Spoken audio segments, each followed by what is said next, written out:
Hello, legal legals. So I have decided that this week we're going to be working on speaking. Okay, the truth is that not many people are aware of the difference of improving your oral communication skills in the legal area or the general area. Okay, or well, if they're aware, they just don't really know what they have to do differently in order to see results. So I want to explain something that might be obvious, but I want to make sure that you really understand, okay? So remember this. It is absolutely necessary to have a good command of general English to start learning legal English. Yes, but you don't have to wait until you obtain the Cambridge First Certificate or Advanced Certificate to be able to start. I mean, the fact that you play tennis at the weekend, that you practice a hobby with your friends, doesn't imply that you can just play a tennis tournament, okay? Or that you can compete in some kind of hobby that you practice, okay? So you'll agree with me that the rules of the games are the same, but you don't have to train or prepare like a professional if you're just doing something for fun, right? So the other day I read a quote that got me thinking. It said, "The difference between an amateur and a professional is in their habits."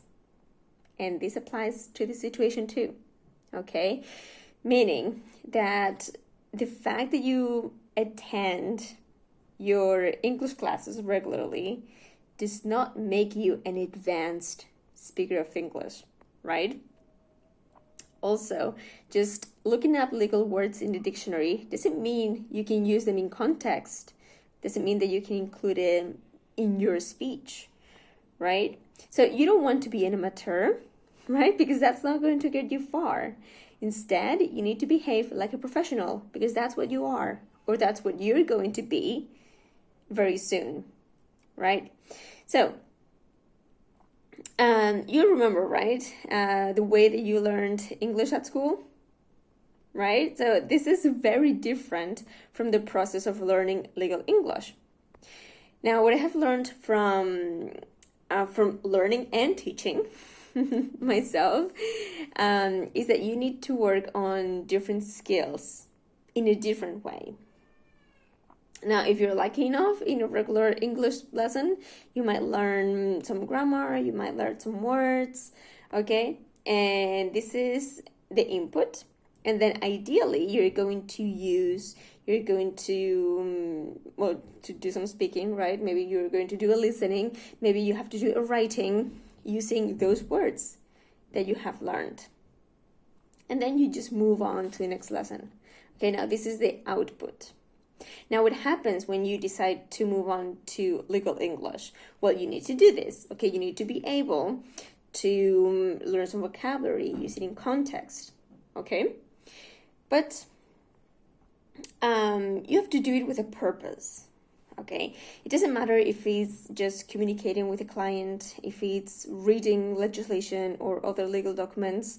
Maybe you have to do some research for work, or maybe you have to translate some documents.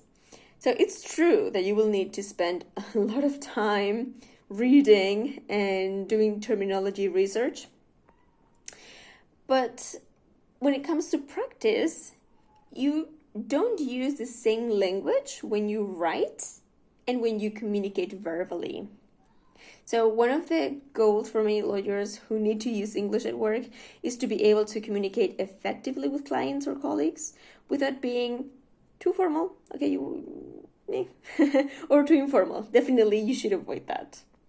So in order to do this, you need to be able to find the right voice for each context. Now, if I take the example of foreign clients, you might need to have to explain a contract to a client.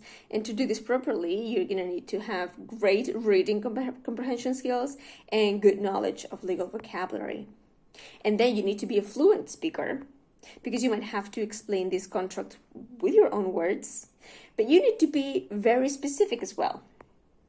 right? And that is the reason that I say that when you learn legal English, the input is different from the output. All right.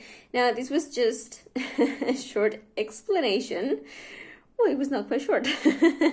Okay, well, this is something that I really need you to understand. Okay, and I just want to remind you that this week we're going to be doing another live training in the group, and it's going to be on Saturday morning at 11 o'clock. I'll see you there.